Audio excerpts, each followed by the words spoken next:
Many unanswered questions. Some of the best social media sleuths have been piecing together evidence and photographs trying to make sense of this crime. And make no mistake, many of them have solved serious crimes in the past, even identifying a serial murderer several years ago. I'm joined now by Lauren Matthias. She is the host of the Hidden True Crime podcast, and she's here with me live. Lauren, with all the new details that have come out over the last couple of days, are there any new theories or new profiles that are coming out about this killer and these killings? Yeah, Ashley, there are. And interestingly, I know that with true crime sleuths, they're really focused on 3 different Jacks and a Jake, which makes it kind of confusing, but make no mistake, they have them each situated. The Jack 1 is someone that Venmo'd Ethan that day, November 12th, and then was the first to donate to his GoFundMe account. Jack 2 is someone that was at the food truck in that video, and Jack 3 is the ex-boyfriend that Kaylee seemed to call multiple times, as well as Maddie that night, as well as Jake, who is the now boyfriend of Maddie. But with all of that being said, I think that most people have been ruled out either by police or by family, but true crime sleuths, I will say, they're really focused on the Jack that was at the food truck. They understand what police have said, and this is just a theory. But as far as profiling someone, I would say even today, a lot of true crime sleuths out there are saying we're not ready to look away from that gentleman at the food truck. So, and the other curiosity is why the police so quickly have cleared so many people. They've said the roommates are not suspects. They've said that the food truck Jack is not a suspect. I think some have reported that perhaps even the recipient of the phone call, Jack, the ex-boyfriend of Kaylee, may not be a suspect either.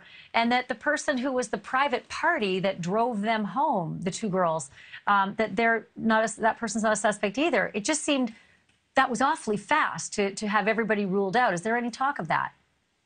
There is talk of that. It is awfully fast. And that's what's been interesting is, you know, the true crime community is listening to what police are saying, and they're accepting what they're saying, but they're also saying, you know, they're speculating about the language they're even using. Well, they didn't say the word cleared in the press, release. They're saying at this time. Could they come around later? Is this a tactic? It's happened so quickly, and so many people, they're really having a hard time, and they're really trying to decipher and translate the language in what they're trying to do.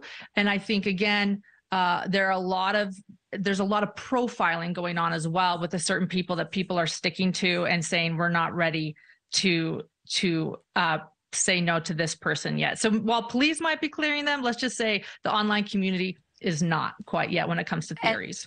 And this other detail that was just sort of jaw-dropping about the neighbors who lived in a fairly large acreage 3 miles away from the murder scene said that just a couple of weeks ago their dog was mutilated. Are the police taking that seriously, and are they at all connecting it to not just this crime scene, this horrifying crime scene, but then the suspicious knife incident on campus in September? Well, that's what's interesting too, is they're also saying that the dog is not connected, that they don't believe the dog is connected. And again, we're saying, are you sure? How do you know so quickly? If you don't know who did this to Buddy, this 12-year-old dog, this beloved dog, who, by the way, the owners say that this dog never left their property and never left their yard. So that means someone would have had to come on the property to do this to Buddy.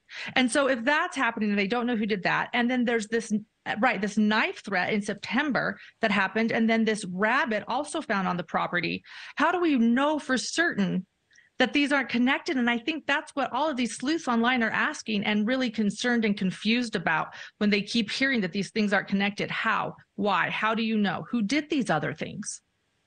So then the other question is 8 days. Forensics, experts have been going in and out of this house. 8 days. That is a very long time to process a crime scene like this. Much of the action has been around that back sliding glass door.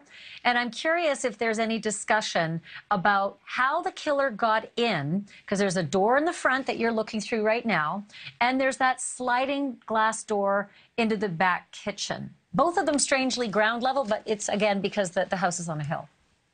Right. I think that the kitchen window, that glass door, is a big question, and people have wanted to know if it wasn't just where the killer might have gotten out. Did Ethan or Xana try to get out of there? That's also speculation, because there's, speculation that someone had defense wounds. I believe it was Xana's father that mentioned that. What happened there, and who was the target? I think that's a big question too. Who was the target in this house? Were Ethan and Xana just unfortunately there? And was it Maddie and Kaylee? Or was Ethan a target? That's a big question people are now asking too. I'll say, to hear that they believe that it's a targeted attack still, but that they cannot tell us why they believe that, because they say that's integral to the investigation. It certainly does bring up a lot more questions than answers. So appreciate this, Lauren Matthias. Thank you so much for this. Thanks, Ashleigh. Still to come, what can the murder scene reveal about the murders themselves? This house was sprawling, and it was familiar to a lot more people than just the kids who lived there.